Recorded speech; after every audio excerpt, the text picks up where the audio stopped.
민수기 메시지 1번이 땅에서의 하나님의 권익을 위해 하나님과 함께 싸우는 군대로 편성됨인데, 여기서 중요한 단어가 뭘까요? 군대. 또 싸우는 법. 또요. 제일 중요한 게 편성되는 거예요. 편성되는 거. 뭐로 편성돼요? 군대예요. 어떤 군대? 싸우는 군대로 편성되는 거예요.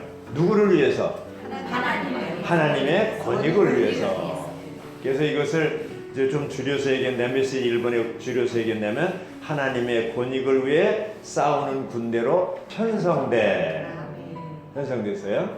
민수기 1장 1절부터 9장 14절까지가 이 편성에 대한 거, 싸우는 군대로 편성됨에 대한 얘기고, 9장 15절부터 36장 13절까지 마지막까지 뒷부분은 뭐냐면 싸우는 군대로 준비되는 것을 얘기하는 거예요. 자, 그럼 군대로 편성된다고 얘기할 때, 왜 군대가 필요할까요? 네? 군대가 왜 필요해요?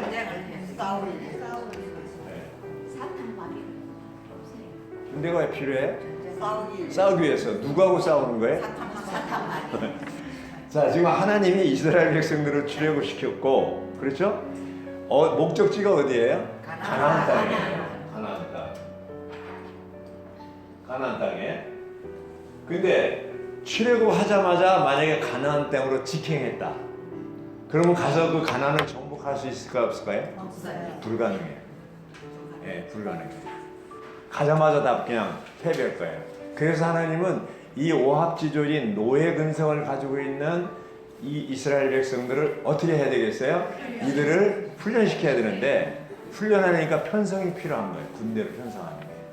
그래서 군대로 편성해서 이 민수기는요, 그 시내산에서 모압 요단강 건너편, 가나안 땅 건너편 모압 평원에까지 약 39년간의 여정을 기록한 책이에요. 그래서 이 레위기와 민수기는 그 시간적인 간격 차이가 없어요. 그래서 성막을 짓고 그리고 나서 이제 여정이 시작되는데, 그런 그 여정 전에 군대로 편성되고, 군대로 편성된 다음에 이제 움직여야 될 거 아니에요. 이게 움직여야 되는데 그 여정 과정에서 계속 누가 있어요? 적이 있는 거예요. 가나안 땅에 들어가기 전에도 적이 있는 거예요. 밖에 있는 적도 있고, 사실 안에 원망, 불평 이런 것들, 이것도 적이에요. 예. 그래서 이러한 것들, 적을 말하자면 무찌르기 위해서는, 정복하기 위해서는 뭐가 필요해요? 훈련이 필요한 거예요. 레위기도 훈련의 책이라고 그러고 민수기도 이러한 훈련이 필요한 거예요. 그래서 민수기는 적을 무찌르기 위해서 훈련 받기 전에 편성이 필요한데, 이 편성을 보니까 싸우는 군대로 편성했는데, 레위기 1장 1절을 보겠습니다. 민수기 1장 1절을 보겠습니다. 이스라엘 자손이 이집트 땅에서 나온 그 이듬해 둘째 달 초하룻날에 시나이 광야에 있는 해막에서 여호와께서 모세에게 말씀하셨다. 어디서 말씀하셨어요? 해막에서. 자, 성막과 해막이 어떻게 차이가 나요?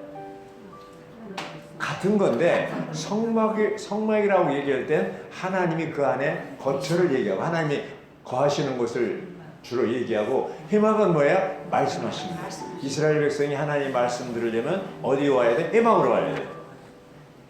그렇잖아요. 해막이 만약에 없다, 성막이 없다 그러면 어디서 말씀해요? 시내산 꼭대기에서 말씀하시죠. 모세만 혼자 거기까지 올라가서 말씀을 듣고 그랬어요.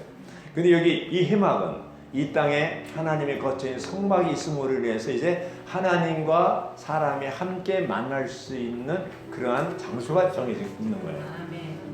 네. 자, 구약에는 이렇게 이런 해막에서 말씀하셨고 선지자들을 통해서 말씀하시는데, 신약에 와서는 누가 말씀하셔요? 아들 그리스도께서 말씀하신다고 했습니다. 예, 히브리서에 나오죠. 자, 그런데 구약과 신약의 차이가 있어요. 구약은 밖에서 말씀하셨어요. 말씀하심이 어디서 말씀해요? 밖에서 말씀하셨어요. 구약은 밖에서, 신약은 안에서. 자, 밖에서 말씀하시는 게 좋을까요? 안에서 말씀하시는 게 좋을까요? 안에서 말씀하시는 게 좋죠. 얼굴도 볼 수 있고. 그런데 안에서 말씀하신다고 할 때 주님의 음성을 잘 들어요, 못 들어요? 잘 들어요. 잘 들어요? 안에서 말하니까. 아니, 말씀하시는 게 들리시던가요? 네. 우리는 잘 못 들을 수가 있어요. 그래서 뭐가 필요하냐면 구약의 그림이 필요한 거예요. 예표, 그림이 필요한 거예요. 구약은 하나의 그림자고 신약은 실제고, 구약은 예표고 신약은 성취고 그러잖아요. 예.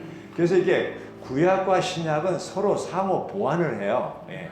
자, 아이들에게 공부를 가르칠 때 의미 전달을 해야 되는데 글로서 하는 방법도 있지만 좋은 거예요. 그림을 그려서 하면 쉽게 이해할 수가 있어요. 시청각이죠. 시청각. 그를 이해하기 좋죠.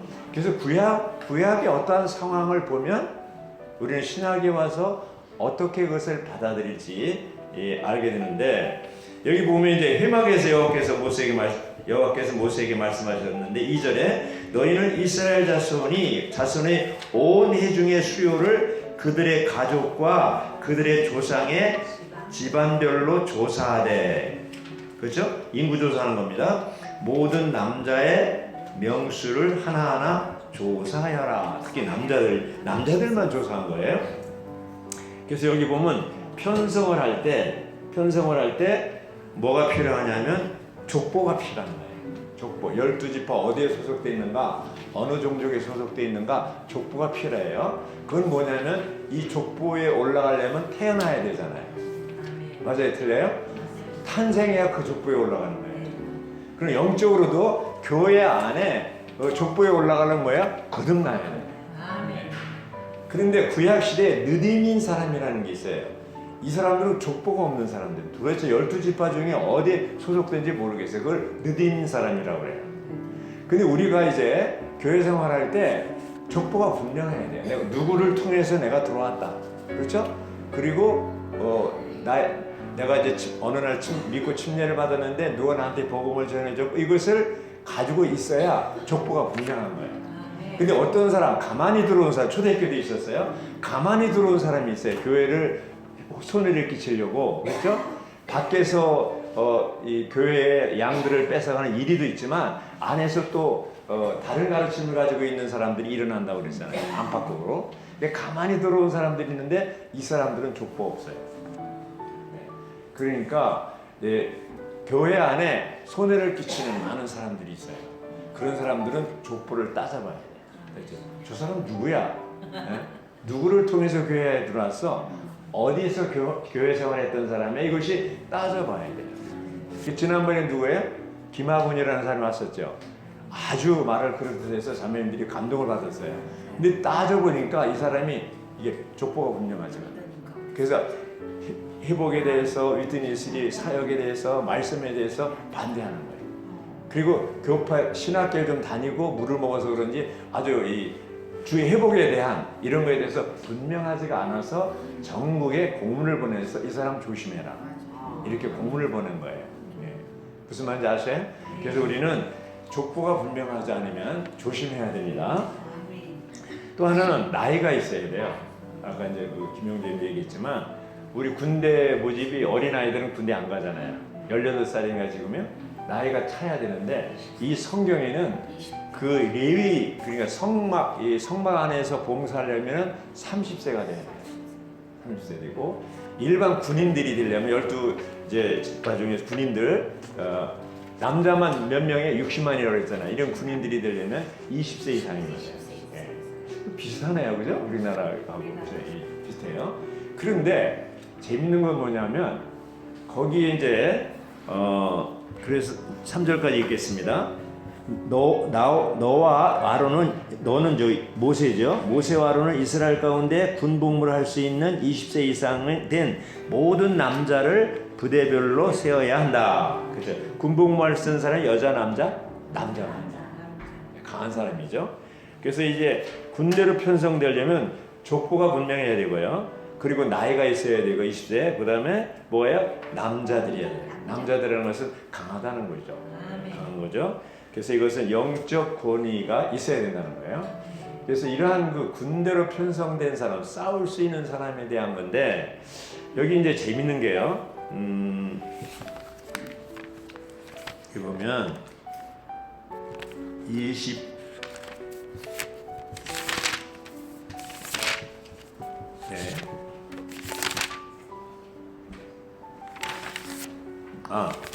앞에구나. 아빠.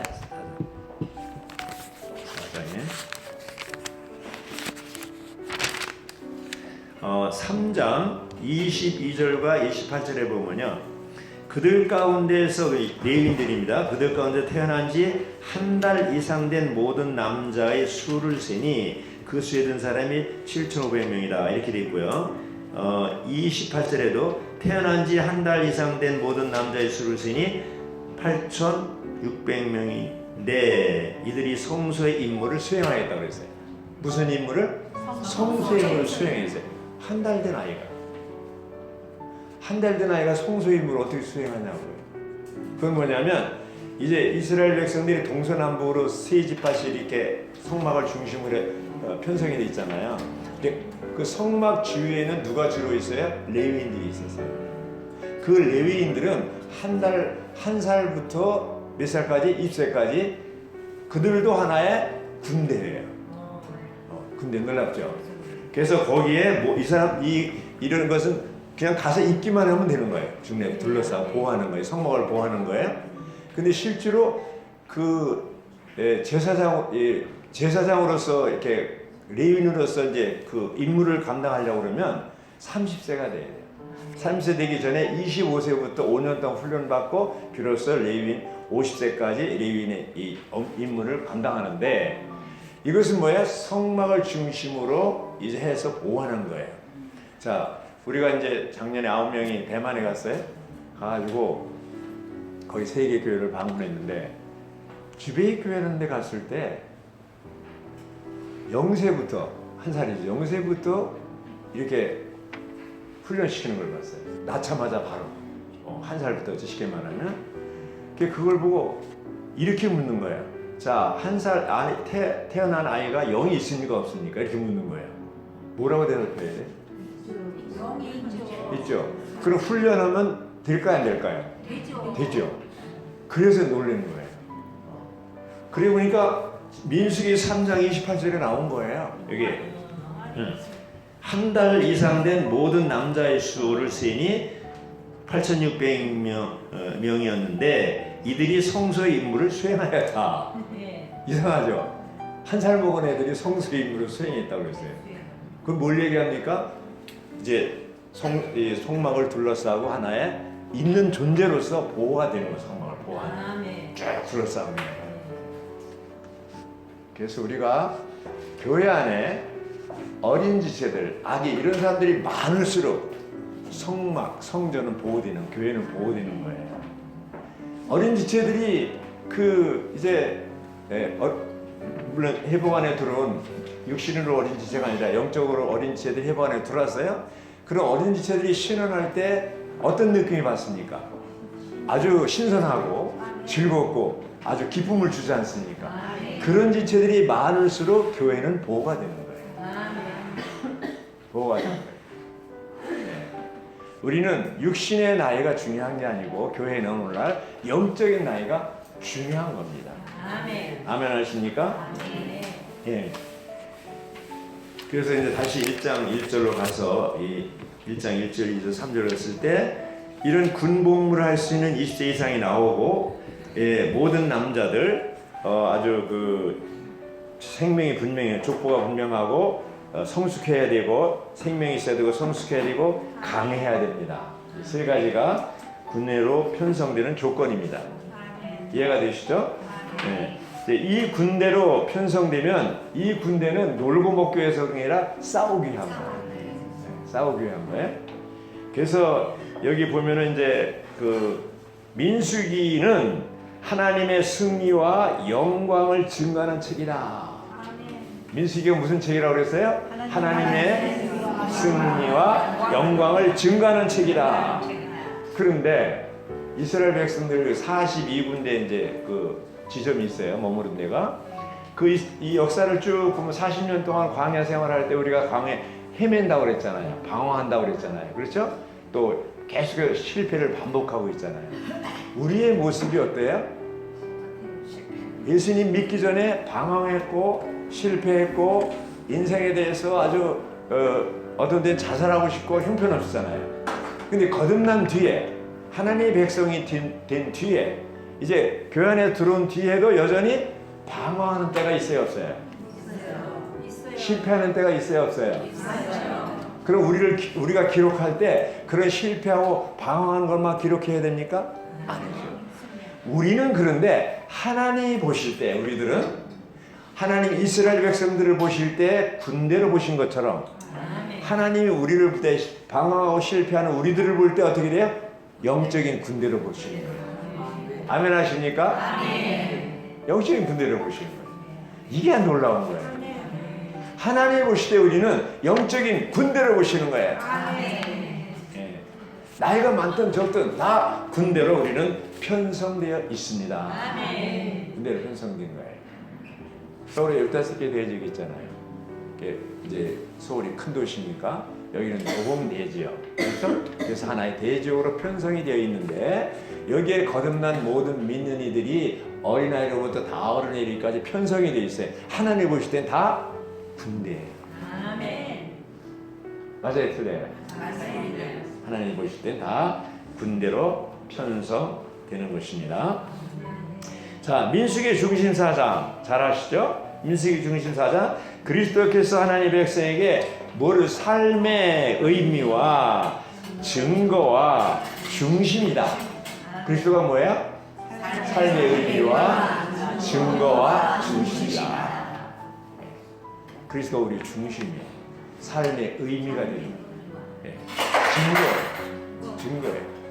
그래서 이 골로새 1장 27절에 보면 이 비밀은 너희 안에 그리스도 신이 곧 영광의 소망이라고 했어요. 그리스도가 우리의 중심이에요. 비밀이고 영광의 소망이에요. 그리스도가 없이는 중심이 없는 거예요. 흔들리는 중심이 없어 흔들리는 거죠. 결국 다음 세대 아이들에게 심어줄 게 뭐냐면 그리스도가 너의 중심이다. 이걸 심어주는 거예요. 그리스도가 너의 삶의 의미다. 이걸 심어주는 거예요. 왜 젊은이들이 방황하고 자살합니까? 사는 게 왜 사는지 모르는 거, 의미를 모르는 거예요. 그 세계 자살률이 제일 높은 나라가 어디예요? 한국이에요. 짧은 시간에 이 경제 발전이 급속도로 이루어진 나라가 어디예요? 한국이에요. 1945년 이제 해방된 이후에 2차 대전이 끝난 이후에 개발도상 국가 중에서 우리나라처럼 빨리 전진하고 발달해서 2만 불 이상의 국민소득을 이룬 나라는 한국밖에 없어요. 그래서 이 개발도상 국가들이 많은 나라들이 신생 독립국가들이 대한민국에 대해서 그렇게 부러워하는 거예요. 저 나라는 어떻게 해서 저렇게 빨리 발전했나. 자, 경제적으로 빨리 발전했는지 모르지만 이 가치, 인생의 가치 이런 것이 따라가지를 못해서 어떻게 자살률이 지금치. 그리고 결혼에 대한 분명하지 않아서 이혼율도 세계에서 최고입니다. 10쌍 중에 3쌍은 이혼하고 있습니다. 이게 비참한 거예요. 왜 이렇게 됐습니까? 삶의 의미와 가치를 모르기 때문에 그렇습니다. 그들이 그리스도를 중심 삼지 않고 그리스도를 증거로 삼지 않고 그리스도를 의미로 삼지 않았기 때문에 이런 상황이 벌어진 거예요. 우리 자녀들이 회복 안에 있는 자녀들이 이렇게 방황하고 이 말하자면 그리스도를 중심 삼지 않고 의미로 삼지 않고 이런 삶을 살까봐 두려운 거예요. 두려운 거예요. 그래서 다음 세대에 우리는 관심을 가지고 귀하게 여겨야 되는 거예요. 맞습니까? 아멘이십니까? 그리고 이제 여정과 전쟁에 있었을 때 그리스도는 우리의 뭐야? 길이 되시고 또 뭐예요? 인도자가 되시고 또 뭐야?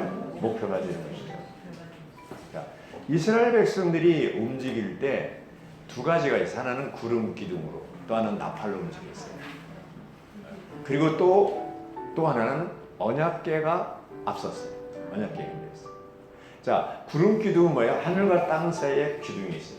낮에는 구름 기둥으로 보이고 밤에는 불 기둥으로 하는데 어쨌든 이 기둥이 하늘과 땅 사이에 세워진 이 기둥이 이스라엘 백성에 나타날 때 기둥이 이렇게 올라갈 때 그것이 하나의 뭐예요? 신호예요. 신호. 이제 움직인다. 신호예요. 그러면 실제로 움직이는 것을 출발 이렇게 할 때 뭐야? 나팔로 빵빠라방 빵빠라방 이렇게 나팔을 불어요. 그러면 그 출발하는 거예요. 출발. 예. 근데 출발하는데 어디로 갈지는 몰라. 그때 누가 인도해요?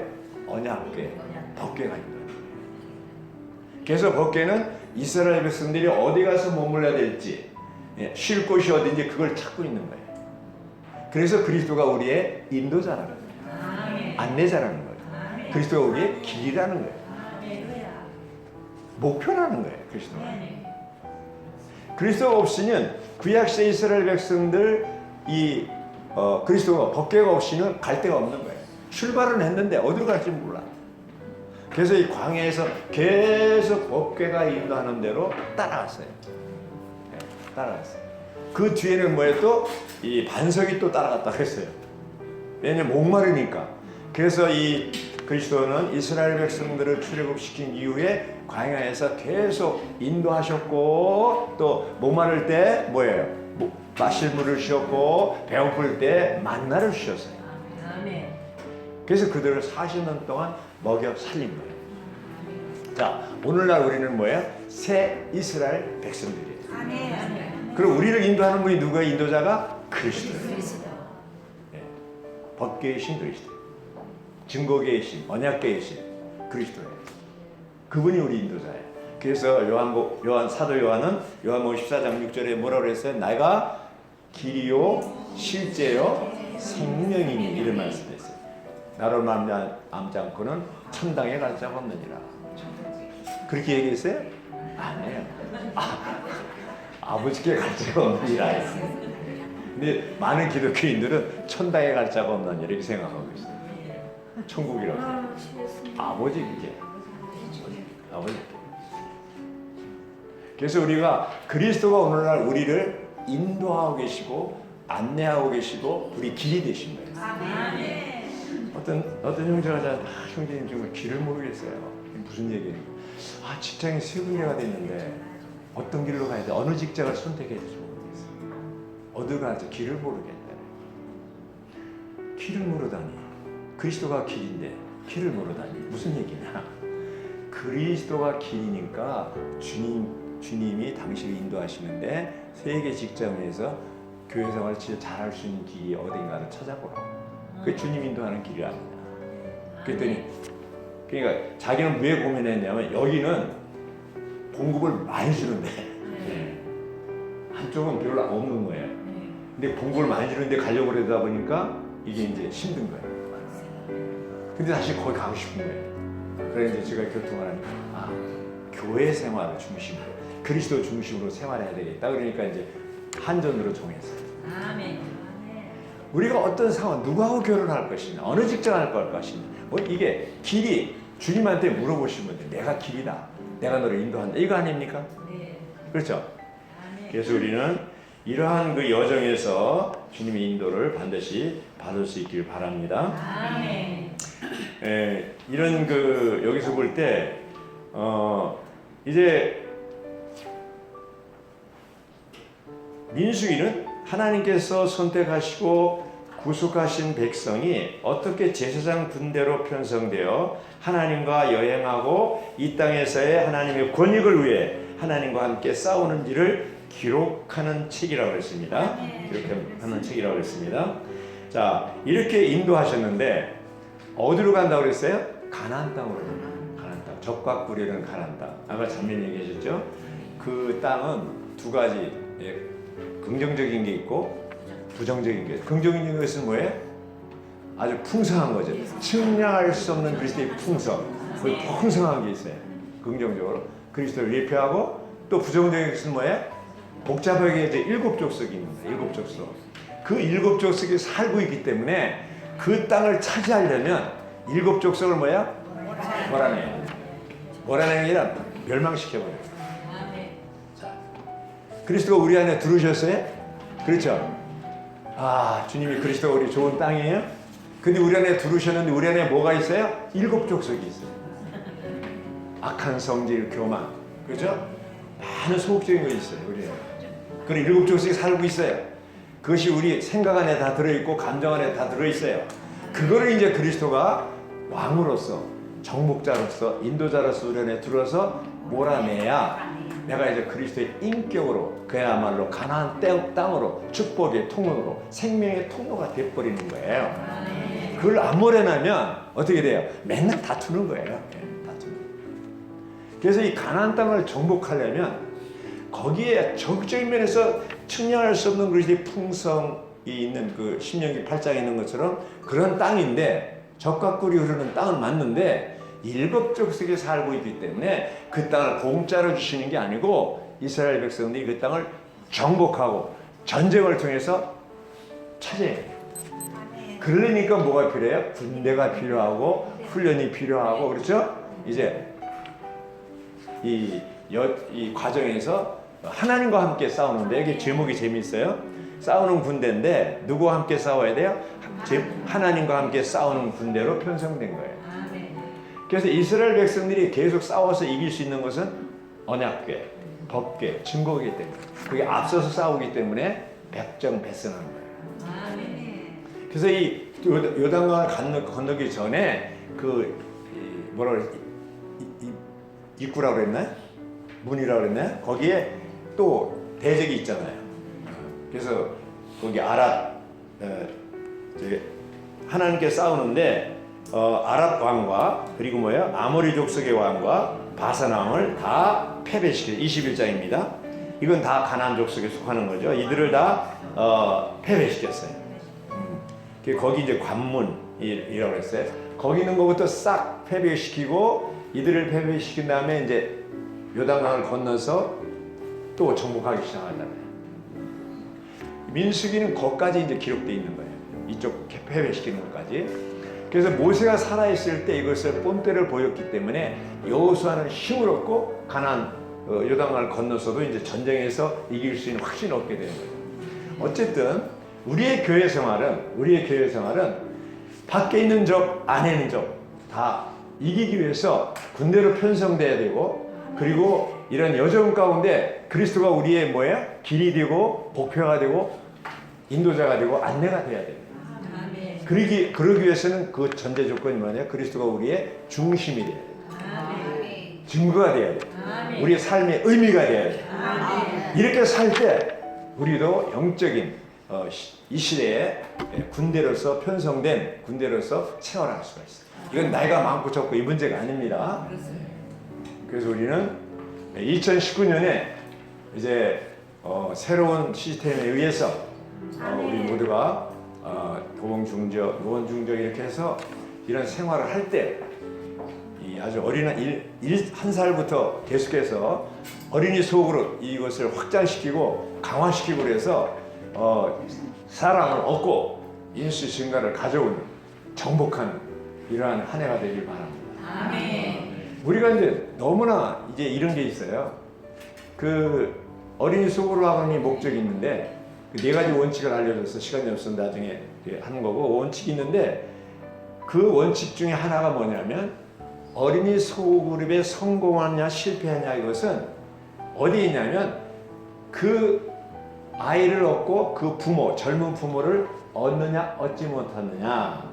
얻지 못했다면 어린이 소그룹이 아무리 즐거우고 재밌어도 그건 실패한 거다고 했어요. 땅을 정복하고 사람을 얻지 못한다면 우리가 아무리 누림이 많고 성경 보고 열심히 하고 알아도 소용이 없다는 거예요. 그러면 우리는 군대들은 뭐예요? 싸워서 전리품이 있어야 돼요. 전리품, 사람을 얻어야 돼요. 생명교관은 뭐예요? 사람을 얻는 거예요. 그래서 2011년은 19년은 우리가 한 사람이라도 많은 사람 얻을 필요 없어요. 한 사람이라도 얻을 수 있는 이 해가 되기를 바랍니다. 지금부터 20분까지 또 실현할 수 있기 바랍니다. 아멘.